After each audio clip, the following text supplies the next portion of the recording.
बघितलं की कल्याणमध्ये ईदच्या दुसऱ्या दिवशी कल्याण येथील बौद्ध भूमीवर हल्ला झाला। तिथे गुंडांसारखं प्रशासनाच्या लोकांनी बुलडोजर घेऊन जाऊन ती सगळी बौद्ध भूमी उद्ध्वस्त केली। तिथं तथागत गौतम बुद्धाच्या मूर्तींची विटंबना अवमान करण्यात आला। तिथं बौद्धांचे स्तूप तोडण्यात आले।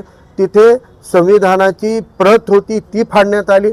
तिथे भीमा कोरेगावचं प्रतिकात्मक स्मारक होतं ते तोडण्यात आलं आणि पूर्णतः ती बौद्ध भूमी उद्ध्वस्त करण्यात आलेली आहे। हे जे बुलडोजर संस्कृती कालपर्यंत मुस्लिमांच्या बांद्रा येथील गरीब मुस्लिमांच्या वस्तीवर चालत होती, तीच बुलडोजर कल्चर आता बौद्ध भूमीला उद्ध्वस्त करण्यासाठी पुढे आलेली आहे। म्हणजे हा अन्याय फक्त मुसलमानापुरता मर्यादित नाही तर इतरही सगळ्या मागास घटकांना ते लक्ष करत आहेत। म्हणून नांदेड जिल्ह्यामधल्या वेगवेगळ्या सामाजिक राजकीय संघटनांशी जुळलेले आणि अनेक जण तर कोणतेही राजकीय सामाजिक संघटनेत नाही आहेत तरी बुद्धिजीवी आहेत, पण व्हॉट्सअपच्या ग्रुपमध्ये ही चर्चा होती की कल्याण येथे बौद्ध भूमीवर झालेल्या हल्ल्याच्या विरोधामध्ये आपण एकजूट झालं पाहिजे। आणि मला खूप आनंद आहे की आमच्या नांदेड येथील वेगवेगळ्या संघटनेतील या सगळ्या मुस्लिम बांधवांनी जिवंतपणाचं लक्षण दाखवलेलं आहे की जर कोणावर अन्याय होत असेल तर आम्ही एकजुटीनं त्यांच्यासोबत उभं राहायला तयार आहोत।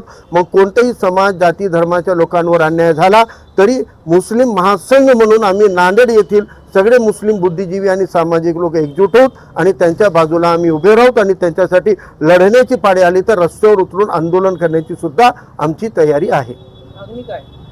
आमची मागणी आहे की जी बौद्ध भूमी उद्ध्वस्त करण्यात आलेली आहे बिनशर्त ते पूर्ववत पुनर्वसन करण्यात यावं।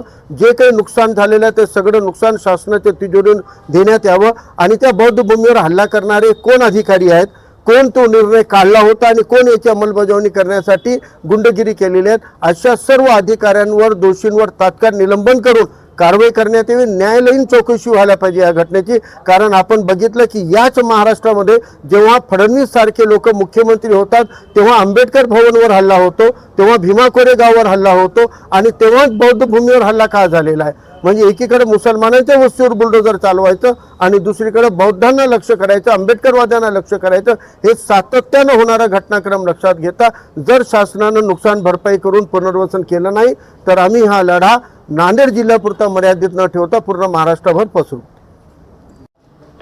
कल्याणमध्ये बुद्ध भूमीवर जो हल्ला करण्यात आला, बुलडोजर संस्कृती यूपी बिहारमध्ये जी राबवण्यात आली त्याचप्रमाणे महाराष्ट्रामध्ये देखील मागासवर्गीयावर आणि बुद्धभूमीवर जगाला शांतीचा संदेश देणारे तथागत गौतम बुद्धाच्या प्रतिमेची विटंबना करण्यात आली।